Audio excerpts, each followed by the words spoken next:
The white man pays Reverend Martin Luther King, subsidizes Reverend Martin Luther King, so that Reverend Martin Luther King can continue to teach the Negroes to be defenseless. That's what you mean by nonviolent. Be defenseless. Be defenseless in the face of one of the most cruel beasts that has ever taken the people into captivity. That's this American white man. And they have proved it throughout the country by the police dogs and the police clubs. 100 years ago, they used to put on a white sheet and use a bloodhound against Negroes. Today, they have taken off the white sheet and put on police uniforms. They've traded in the bloodhounds for police dogs, and they're still doing the same thing. And just as Uncle Tom, back during slavery, used to keep the Negroes from resisting the bloodhound or resisting the Ku Klux Klan by teaching them to love their enemy or pray for those who use them despitefully. Today, Martin Luther King is just a 20th century or modern Uncle Tom or a religious Uncle Tom who is doing the same thing today to keep Negroes defenseless in the face of attack that Uncle Tom did on the plantation to keep those Negroes defenseless in the face of the attack of the Klan in that day. I don't think of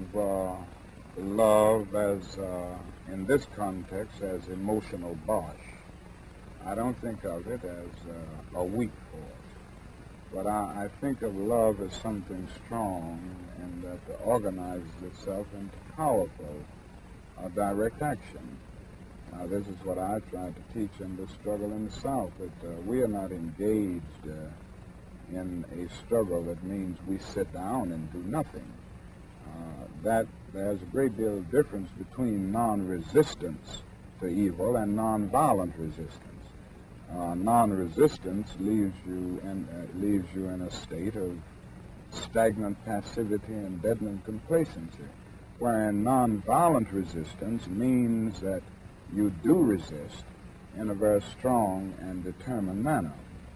And I think some of the criticisms of nonviolence, or some of the critics, fail to realize that we are talking about something very strong, and they confuse non-resistance with nonviolence. The goal of Dr. Martin Luther King is to give Negroes a chance to sit in a segregated restaurant beside the same white man who had brutalized them for 400 years. The goal of Dr. Martin Luther King is to get Negroes to forgive the people who have brutalized them for 400 years by lulling them to sleep and making them forgetting what those whites have done to them. But the masses of black people in America today don't go for what Martin Luther King is putting down. As you said in one of your articles, it's psychologically insecure, or something of that sort. I forget how you put it.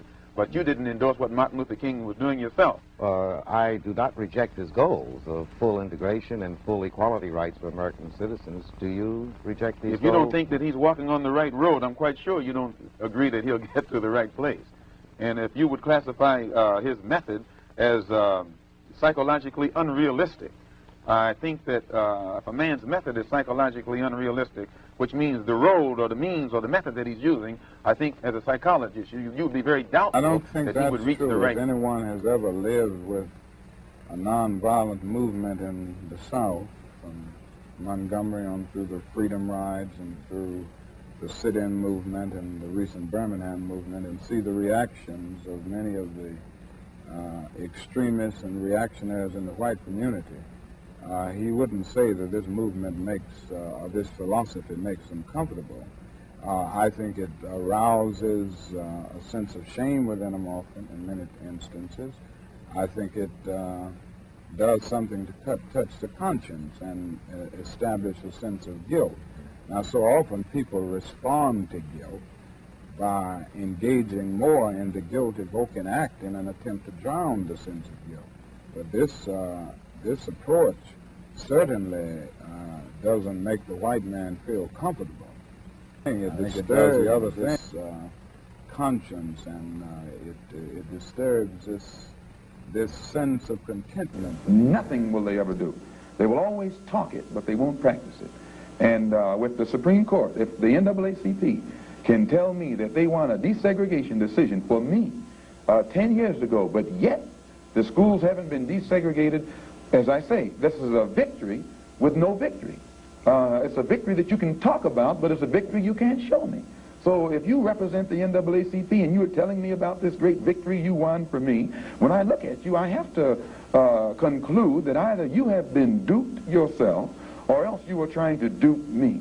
And in most instances where the civil rights struggle is involved, there is no civil rights leader can point to me one concrete gain practical gain that black people have made in the civil rights field in this country, not only during the past 10 years, but during the past 100 years. I don't think there's any real organization to the riots. I think they grow out of the conditions that I've mentioned all along.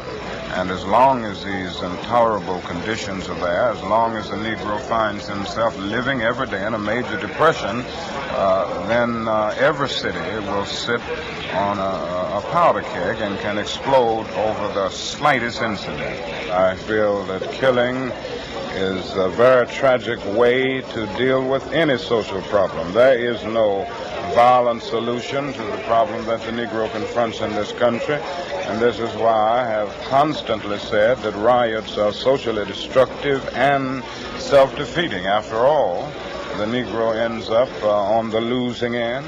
We can't win a violent revolution. Most of the persons killed in riots are Negroes themselves. The persons who end up not being able to get milk for their children are Negroes because things where they have to live are destroyed. So there's no practical or moral answer in the realm of violence to the Negro's problem. But I do understand the sociological, the psychological, and the economic reasons. The problem can be solved. First, the white man and the black man have to be able to sit down at the same table. The white man has to feel free to speak his mind without hurting the feelings of that Negro. And the so-called Negro has to feel free to speak his mind without hurting the feelings of the white man. Then they can bring the issues that are under the rug out on top of the table and take an intelligent approach to get the problem solved. That's the only way that they'll ever do it. We need an action program while we are Muslims, or while we are Christians, or while we are whatever we are. We still need an action program that will eliminate these evils that are in our community. This is what we're trying to do with the Muslim Mosque Incorporated.